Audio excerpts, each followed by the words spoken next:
Got a quick comparison video today for you. It's going to be a bit longer than my usual videos because I'm looking at the T1 from Thrunite and the Wowtac W1.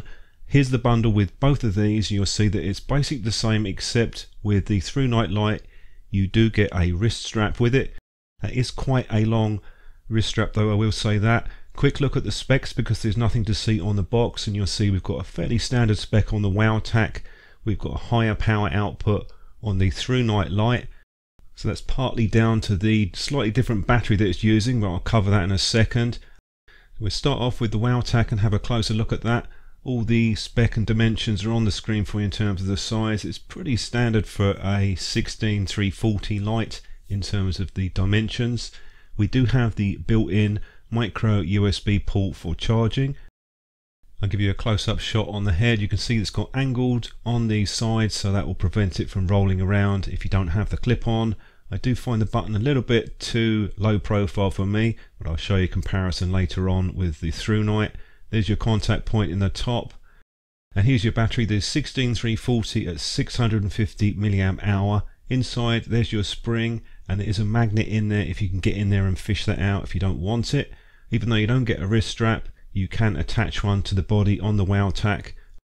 I'll just put the included clip onto the body, double clip as with a lot of these lights are now, and you'll notice that there isn't a lot of clearance at the top, and because the head sort of sticks out a bit, it's a bit trickier to hook it onto something if you're using that top part, say like a jeans pocket, because it might be a bit thick. Apart from that though, it seems to do an okay job. LED on the Wowtac is an XPG2, fairly standard one. We've seen this a few times before. Lightly textured reflector. Now we move on to the Thrunite, the T1. This is a more expensive light, and the body is actually quite similar in terms of the appearance, apart from the body knurling. You've got the same micro USB port and the same cover, it's identical, and the knurling, they've gone for more of a pattern design with grooves in the body. It just feels a little bit more premium when you pick it up and use it. For some reason it's a little bit trickier to unscrew this, a bit more pressure on it. The threads on both of these lights are quite thin, I will say that, although I haven't seen a problem with them using them. Here's your battery. It's an 18350, which is a bit bigger than the 16340 or CR123A cell. It's same as the 16340. Inside, spring again with the magnet, and I'll give you a comparison of the two batteries. You can see that's why we have a higher capacity on the Thrunite battery. They're both protected cells. Just out of interest, because there's not much difference in the body size, I put the Wowtac battery into the Thrunite T1, and just to see whether or not it's going to work. Do bear in mind that the turbo is going to be pushing things a little bit on the smaller batteries, and it works absolutely fine without any problems. I've also got another 16340. This is from the on-the-road light, which I'll show you later on with a beam shot comparison, and that's unprotected, that cell, so it's a little bit smaller. And what I found is sometimes that doesn't quite contact the top point, and sometimes it does, so you might need to put a spacer on that if you're using the unprotected cells. As you can see with the size there on screen, a little bit shorter. Different LED on the Thrunite, XHP50, and that's also got a lightly textured reflector, and I'll put the clip onto that one. Very similar design to the Wowtac. It's slightly longer, the clip on this, but I did notice there's a little bit of a gap at the top there. Perhaps that's just down to sample variation. Both the lights side by side, and that's one of the reasons I wanted to look at both of these compared to each other, is because they're very similar in size. The Thrunite's a little bit longer and it's a little bit bigger in girth. So apart from some minor cosmetic differences, they're obviously come out the same factory. They've got the same bezel, that sort of sandblasted effect, and I think it looks okay on both of these lights. Did notice that the coating on the right with the Thrunite, you see that purple, that does have the anti-reflective coating, whereas the Wowtac doesn't. Only thing that I don't like really is that side switch is not too easy to find in the dark, could have been a little bit more prominent.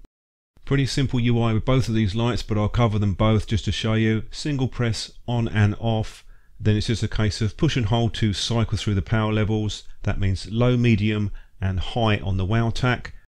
Double press on the side switch takes you into the turbo mode. If you want to get into the Firefly when you're turning it on, just push and hold in the switch for about a second and it takes you directly to that. If you want to lock out the side switch, you need to be in the Firefly and then just push it in for a couple of seconds. Then that will glow red on the side switch to let you know that it's locked out, and then you can just do the same to unlock it and a triple press takes you into the strobe mode. If we go on to the Thrunite, it's basically the same. The UI is pretty much identical, except that you do have the ramping power mode instead of the presets, so you'll see it go up and down, and then it flashes at both ends to let you know that it's reached the limit. So it's a fairly slow ramp on this. I don't mind it myself, but it is a little bit slower than some lights that I've looked at. And the lockout, you just have to push it in for a little bit longer. Apart from that, essentially the UI is identical on both of these lights.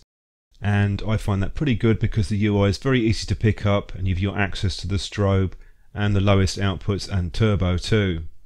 Just showing you the lights underwater. Again, you should never have a problem with this, but it's worth testing. And here's your charging speeds and times that I've put up on the screen for you, so you can see that the Thrunite is a bit quicker, but because you have a high capacity battery, it takes a little bit longer to finish the charge. There's your capacity test on the screen for you, so they're pretty close to their quoted ratings. And both of these lights have a pretty strong magnet. If you don't want that, then I just suggest try and fish the magnet out of the bottom. That will be a bit of hassle getting that spring back in there. Here's a comparison with the on the road M3 on the right. So 3 lights to look at, and I'll do the beam shots on these. They're all quite different, to be honest, a bit more than you would expect. We'll start off with the on the road M3, and that has a mixed beam pattern, bit of spread and a bit of range. Very good beam on that light for an EDC torch. And the Wowtac is much narrower, particularly at the lower output.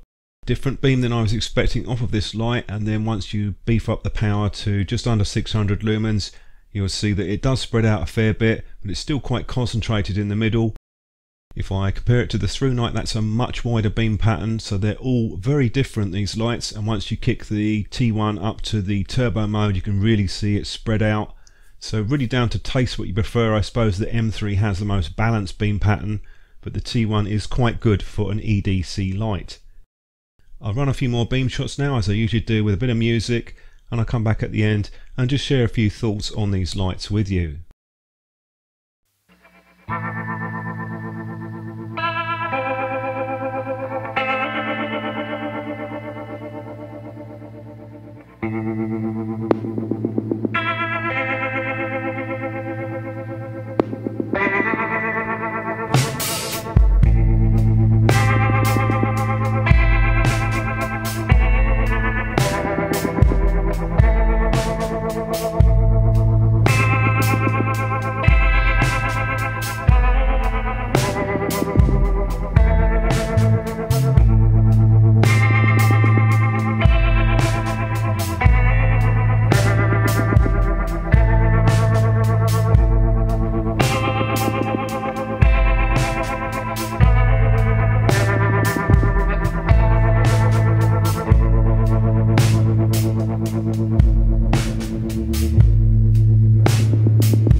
Just to give you a few thoughts with these lights as they were sent in via Thrunite. So my own feelings are that initially I thought I'd prefer the Wowtac, but after a while I changed my mind because I think that the Thrunite has a better EDC beam. The Wowtac's just a little bit too narrow for me, though it isn't a bad light if you're looking for something with a bit of extra range.